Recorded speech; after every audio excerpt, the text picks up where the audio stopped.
I don't want to. I don't want to. I mean it. As soon as Jiang Rui stepped into the courtyard, she heard tearful cries coming from the house. She placed the basket on her back down.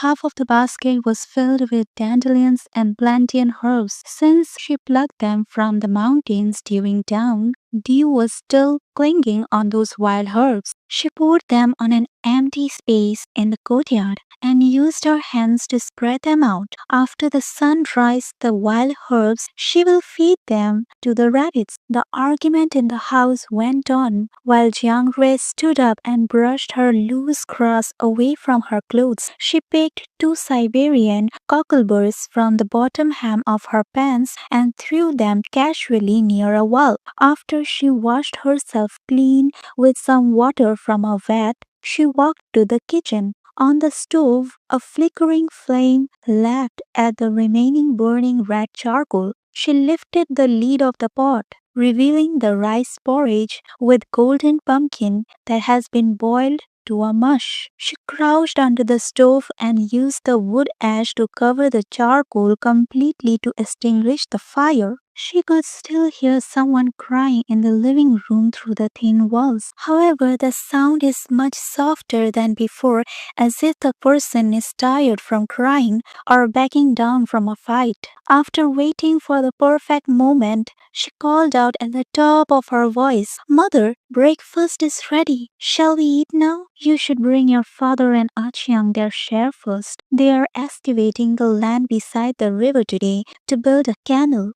Wang Tonghua replied from adjoining room. Her voice came closer and closer. Before she ended her sentence, she already reached the kitchen with a glum face. "Ah yeah, okay." Jiang Rui took a few bowls from the cabinet and filled two large bowls to the brim with pumpkin porridge. This reduced the pumpkin porridge in the pot by half, exposing the two eggs on the bottom. She took the eggs out, put them in the basin filled with cold water. When the eggs cooled, she cut one of them into half and placed one half on each large bowl of porridge. Wang Tonghua's furrowed eyebrows relaxed a little when she saw that Jiang Rui was deftly doing her chores. She sighed resignedly. Why is Bao Chan so obstinate? She is still young. Jiang Rui smiled at her before putting the breakfast in a wicker basket. Wang Tonghua nagged. She's already 17. How is that young? Your father pampered her too much. Just because she wanted to study, he supported her education for so many years. She is too ambitious now. Earlier, she kept pestering me to let her go to the university. She wanted to live a better life in the city. Does she think it's easy to get into a university and live in the city? If it's that simple, why hasn't anyone in the commune succeeded in the city? We should keep her feet on the ground.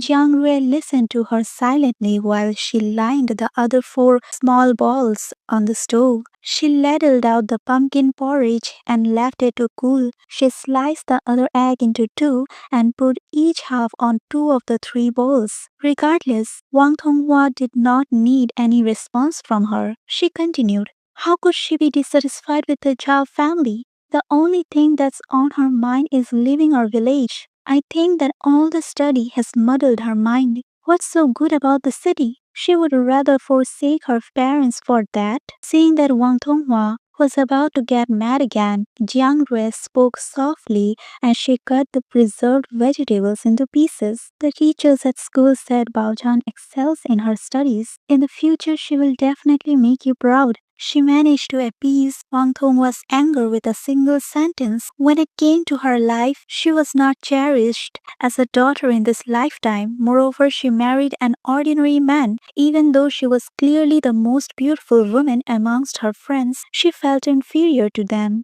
The only thing that gave her a sense of achievement was giving birth to a son and two daughters who were brilliant and filial. Living aside her eldest son, every member of Shishan production brigade knew that the eldest daughter of the Du family was hardworking, gentle, and great at doing house chores and farming. On the other hand, the youngest daughter was a bright girl who is currently studying in the commune. Her excellent results could put most male students to shame. It was also worth mentioning that the two sisters were extremely good looking. They were little two flowers that bloomed on the same branch. Even though the young men in the brigade might not talk about them at all, they were secretly attracted to the two sisters. Recalling the report card that her youngest daughter brought home, Wang Tongwa's heart was fed. Although she kept finding fault with the city out of anger, everyone knew deep down that living in the city was the best choice. Opportunity knocks but once. She did not want to miss the chance to marry her daughter into a great family. Many young ladies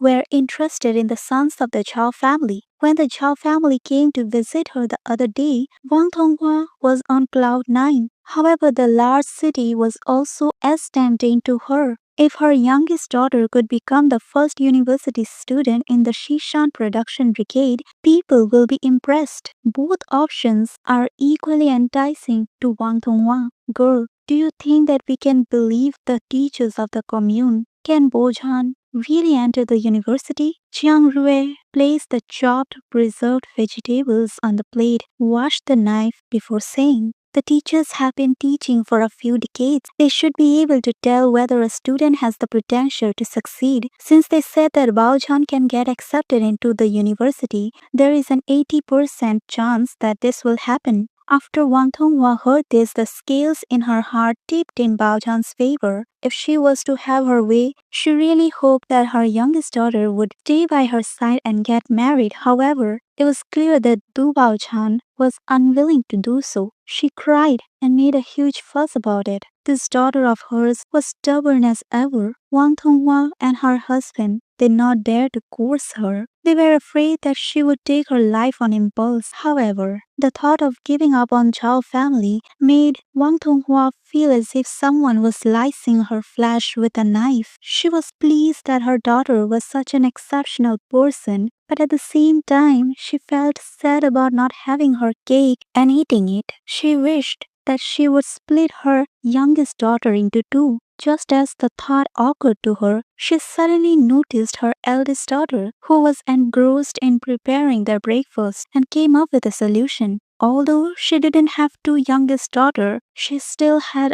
an eldest daughter. Since Bao Chan was hell-bent on studying in the university, why don't she let Bao Qin marry into the Zhao family instead? It's not that no one came to ask for the eldest daughter's hand in marriage in the past 2 years, but Wan Tongwa was sick of poverty, so she wanted to find a better man for her daughters. Therefore, she hasn't agreed to anyone's proposal until today. However, the Zhao family was not an average family. The Zhao family was one of the few financially stable families in the brigade. Zhao Daqiu and his two sons were skilled individuals. He and his eldest son bred beasts that were when they were not working at the farm. The slightest mention of honey made people drool. His youngest son was the only apprentice in the only state-run restaurant in the county. Many people covet this job opportunity. Because of this, the Zhao family could afford a better life, such as using more oil in their cooking compared to other families. As for the second son, who was being match-made by his parents this time,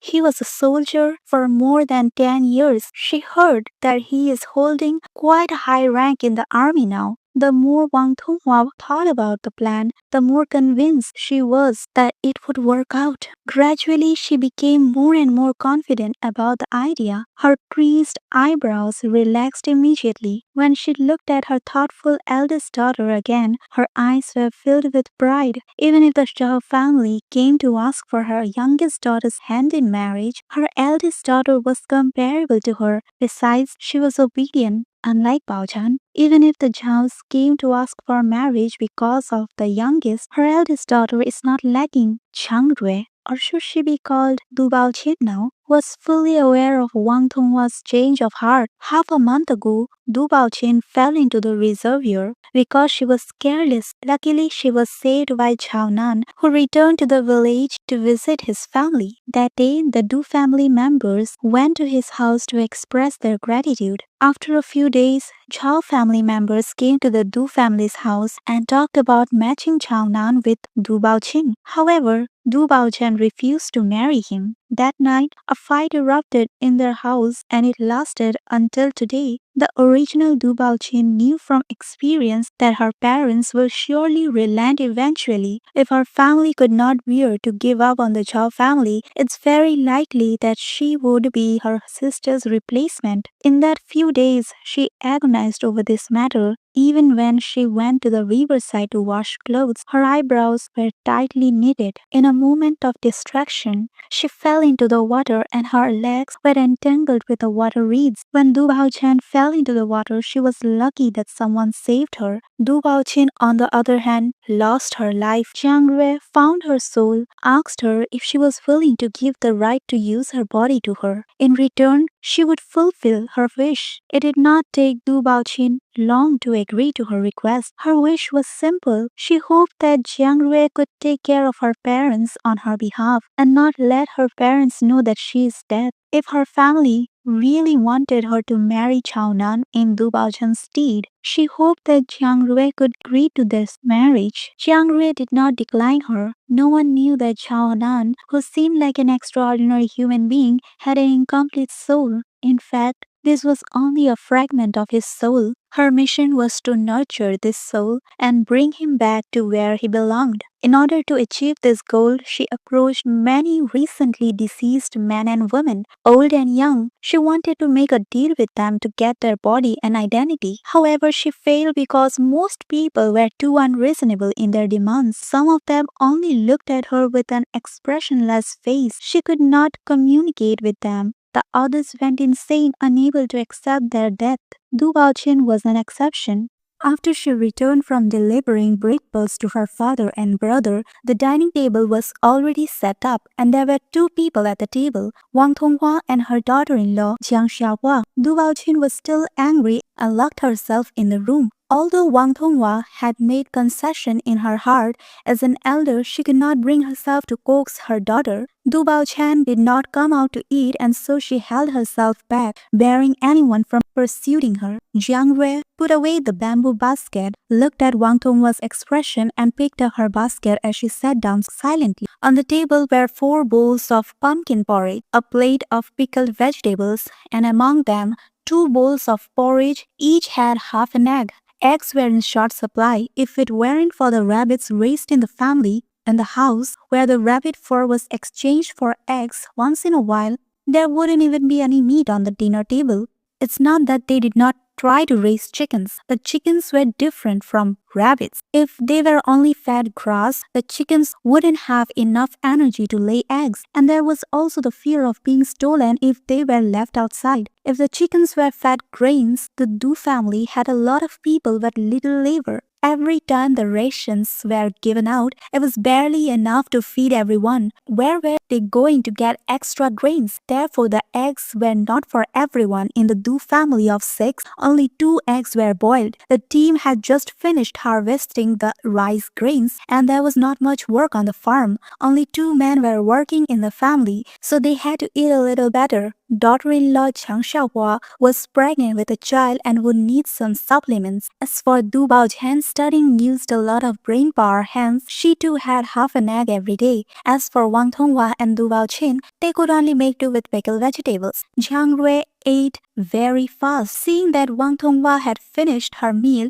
she did not get up immediately. She kept glancing at the door from time to time, and she knew that her mother's anger had subsided. Hence, at this time, she said, "Mom, I'll go get Baoqian to eat." Jiang Xiaohua also agreed. Baoqian still needs to study. She couldn't starve. Can a person starve from missing one meal? She is like that because you all spoil her. Wang Tonghua grumbled as she put down the chopsticks and went to the yard to feed the rabbits. This meant consent. Jiang Rui shared a look with Jiang Xiaohua. She got up and said smilingly, "Sister-in-law, eat more. There is more in the pot." Du family's house did not have many rooms. The 2 sisters both shared a small room. When Jiang Rui pushed open the door, Du Bao Bao Chen was lying in the narrow desk in front of the window. Hearing movement from the door, she immediately stuffed something into the drawer. When she turned and saw who it was, she breathed a sigh of relief. Jiang Rui's expression did not change as she stepped forward and patted her on the shoulder, softly saying,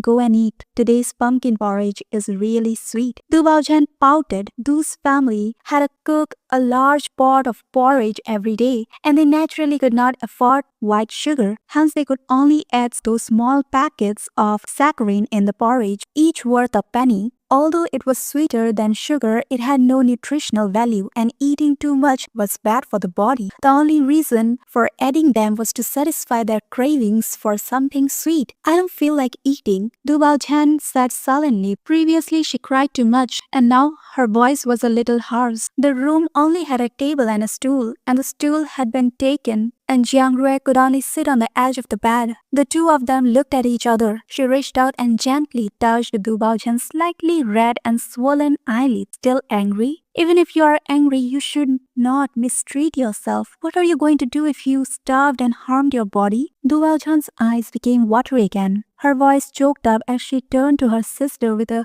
look of grievance. "It was Mom that is unreasonable. Why should I marry that Chaonan just because he saved me? If that's the case, then I would rather drown. Don't talk nonsense." Jiang Rui covered her mouth. Her usually soft expression became stern. "It's all children's words, talking about that so casually. Do you not care about your parents anymore? What about me, too?" "Oh, sister."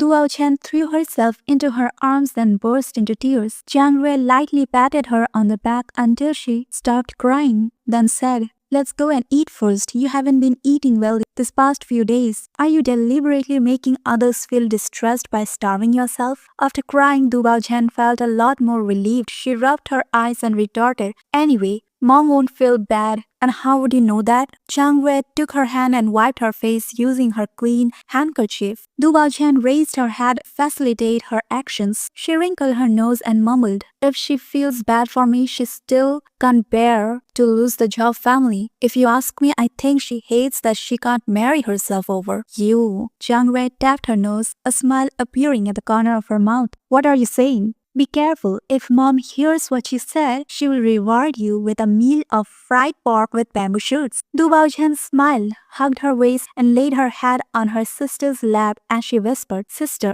I don't want to get married. I know. Didn't you notice this few days our parents' attitude has softened a lot? Think about it. From youth till now, is there anything that they forced you to do?" Du Baochen went silent for a while. When she slowly shook her head, "It's different this time, sister. Mom will never give up on the Zhao family. Any decisions regarding the Du family, no matter big or small, had always been made by Wang Tonghua." Du Baochen was mischievous and naughty since young. She had tested her mother's bottom line many times, but this time, she could feel her mother's determination. She panicked in her heart, which was why she made a lot of trouble this time. Not only her, but the original owner, Du Baochen, had also guessed that Wang Tonghua did not plan to give up on the Zhao family. It's just that the ever-silent Du Baochen understood their mothers more, knowing that in the end most of this matter fell upon her, but Du Baochen had not realized it yet. "Don't be afraid. There is still me. Let's find a way together. All you have to do now is have a good meal. You will only have the strength to fight when you are full. And if in the end our parents give in, but you also become ill, wouldn't that be a lose-lose situation then?" Jiang Rui advised. Du Baochen accepted her words. She raised her hand and looked at her pitifully. "Sister, you have to help me. You can't ignore me." "I know." Jiang Rui held her hands and led her outside. "When have I not cared about you?" Du Baochen felt more secure in her heart. She obediently followed, even having the mind to be angry at others. "From what I can see, the Jiaonan had bad intentions when saving me. Next time when I see him, I will let brother beat him up." Jiang Rui looked at her sideways, her tone still soft and gentle. "If he didn't save you, would you still have your life here for you to beat up this and that? Besides, I heard that the next day after saving you, he returned to the army. It was only several days later that Ang Chan came to our house. This matter is mostly the intention of the Zhao family's elders." Du Baochen pouted. She had nothing else to say. There was no one in the dining table. Du Baochen peeled her half of the egg and brought it up to Jiang Rui's mouth. "Sister, I share half with you." Jiang Rui tilted her head, pushed her hand away. I don't need the supplement my brain. Why would I need to eat it? But still, you have a lot of work to do. It's not heavy work. I won't be tired and I don't like to eat eggs. Eat it quickly. The porridge is getting cold. Duval Chen asked skeptically. You don't like to eat? I really don't like it. You are so weird. Not liking eggs, Duval Chen muttered. She finished the egg in 2 bites, then picked up the bowl and devoured the porridge. After making trouble all morning, she had long been hungry, and she didn't care about maintaining a girl's image as she ate. Jiang Rui cleared up the table. I'm going to wash the dishes. After you finish eating, bring the dishes and chopsticks to the kitchen. Yes, yes. Duval Chen sat with her mouth full, carelessly nodding her head. In the yard, Wang Donghua fed the rabbits absent-mindedly, her head full of thoughts that popped up before. She wanted to let the eldest daughter marry into the Zhao family instead of the youngest daughter. The more she thought about it, the more excited she got as she felt that it was not a bad idea. But now that she calmed down a bit, she realized that there was a key issue with this idea. Would the Zhao family agree? What if the Zhao family's second son would only accept her youngest daughter even to death? She had to find a way to find out about the Zhao family's intention. Looking at Jiang Rui's busy figure in the kitchen, she gradually came up with an idea. After Jiang Rui tidied up the kitchen, looking at the sun that was not very bright today, she went back to her room and changed in the old long-sleeved shirt. She was preparing to go out to the mountain to pick some dead leaves and branches to make a fire. When she had just stepped out, Wang Donghua stopped her and made a fuss. Why are you wearing this old antique out? Quick, go and change your clothes. Mom, I'm going up the mountain. Wang Donghua pushed her inside. Can't you go up the mountain another day? For now, make a trip to the reservoir for your mother. A few days ago, your Aunt Chang gave us some honey. We don't have anything good in our house. You can just send them these 2 rabbits. Jiang Rui glanced at the bamboo basket. 2 small dumplings were born not long ago. After raising them for 2 more days, they would be able to exchange them for some egg and salt. She couldn't help but hesitate. The eggs at home are running out. I know. Wang Donghua thought of the days when they had to crimp and save. She felt depressed, but she became even more determined to form a marriage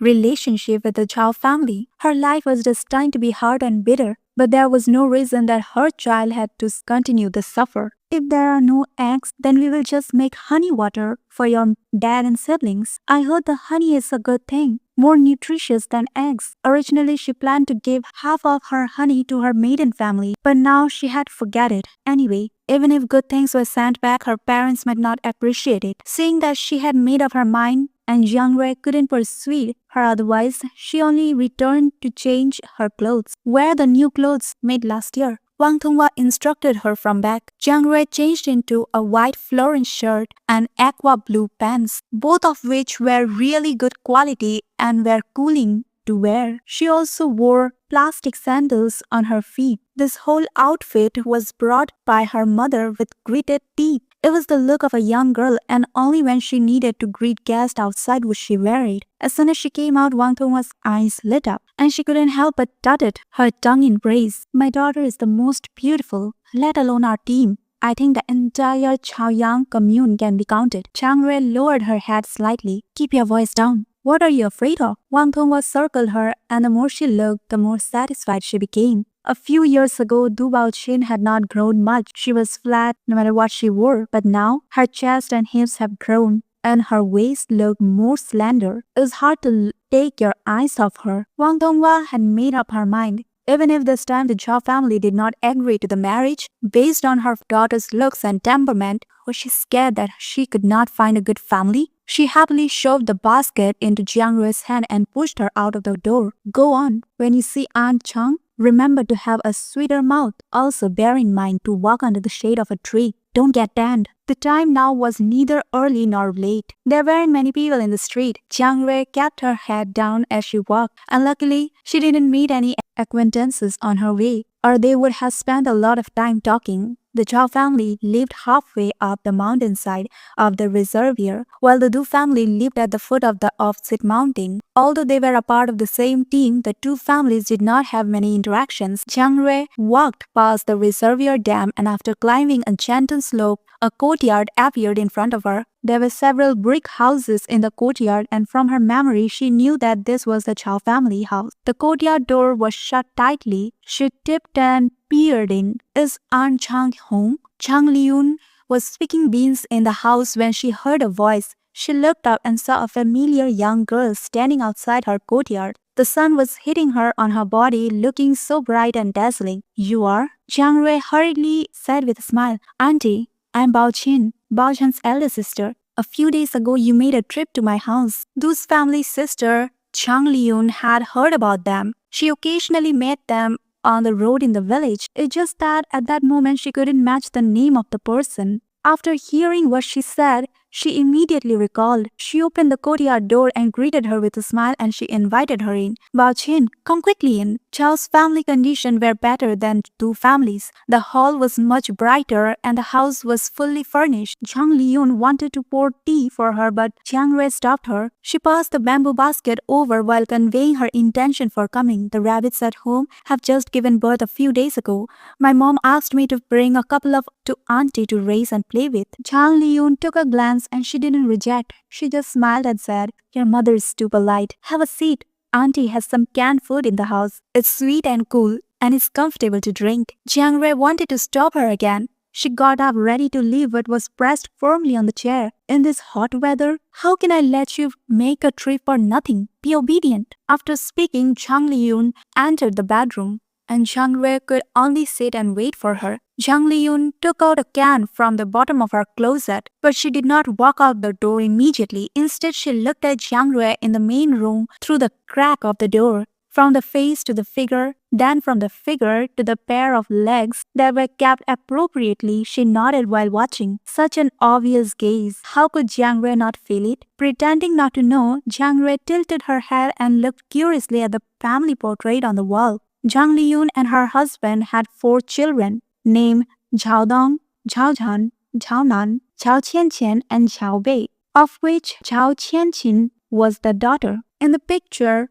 Zhang Liun and her husband sat, each with a child in their lap, while 2 teenagers stood behind them. When Jiang Rui was still not Du Baoqin, she had seen Zhao Nan secretly. Hence, at this moment, she recognized instantly that the fellow on the left was him. At that time, he looked 15 or 16 years old, with a calmness that did not reflect his age and a pair of long, narrow eyebrows looking sharp, piercing. It was hard to imagine such a teenager from the farm would have such a look in his eyes. At this moment, Chang Liun came out of the room and Jiang Rui withdrew her gaze and stood up. "Sit down." Jiang Liun pried open the can of oranges, poured a large bowl for her, and said as she tried to look casual, "That picture was taken years ago. It was taken before our second son joined the army." "Thank you, Auntie." Jiang Rui received the bowl with 2 hands and took a sip casually. She then raised her head and said with a smile, "Auntie still looks as young as before." Zhang Liun was delighted. She handed her a spoon.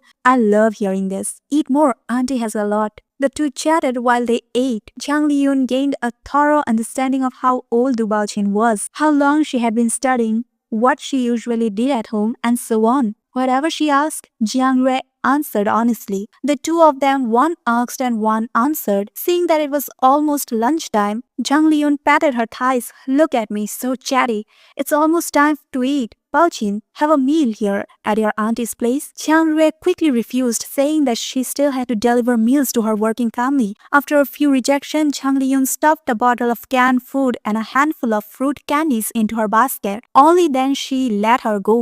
It was already quite late. Jiang Rui briskly went down the mountains and just past the reservoir, she saw a young woman walking towards her. The woman was short shoulder-length hair and was carrying an army green bag. She recognized her to be Zhao Qianqian, and since the 2 of them did not have any contact usually, she just smiled at her. Zhao Qianqian stopped and watched her walk away. She then looked up towards the mountain and trotted home with her feet raised. When she got home, she did not smell the aroma of food. Instead, she heard her mother humming a tune in the kitchen. Zhao Qianqian touched her belly and shouted, "Mom, I'm back. Is the meal ready? Why are you shouting?" Zhang Liun stuck her head out from behind the stove. "There are canned foods in the cabinet. Eat those first if you are hungry." Zhao Qianqian was overjoyed when he heard that there were canned foods for her. But when she took out the can, she saw that there was only half left. She ran in front of her mother and asked relentlessly, "Who ate the half of the can? Didn't my sister-in-law bring Xiaobo back to her maiden home?" Zhang Liun glared.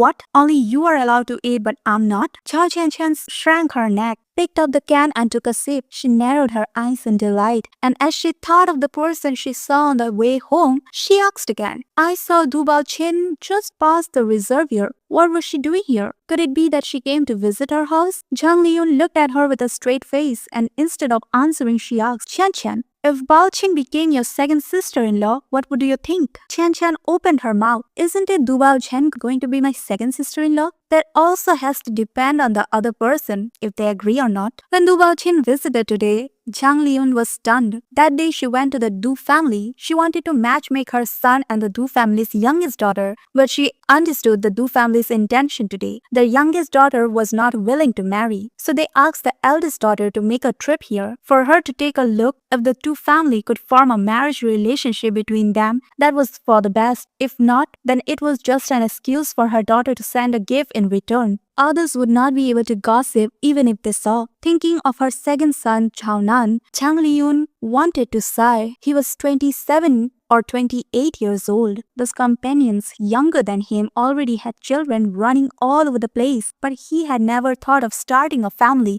and when mentioning this to him, he would either evade the topic or keep silent. A few years ago, when he just joined the army, he would still come home for a few days at the beginning of the year. Now that he had a high rank, it became even more difficult to meet him. This time, after waiting for 2 years, he finally came back, but in the end, he only stayed for one night and rushed back to the army the next day. Even the leaders were not as busy as him. Zhang Liun felt that if this continued, the stinky boy would not even come home in the future. Had she made up her mind whether her son agreed or not, she couldn't delay any longer and had to find a daughter-in-law for him. As for bringing on which girl, she didn't mind. Previously, when she chose Du Baochen, it was because her son saved the other's life and there might be some affection between them. But now she realized that she thought too much. Her son did not even think about it, and the other family's daughter did not feel this way either. Fortunately, without Du Baochen, there's another Du Baoqin who was more in line with her heart. The little lady was born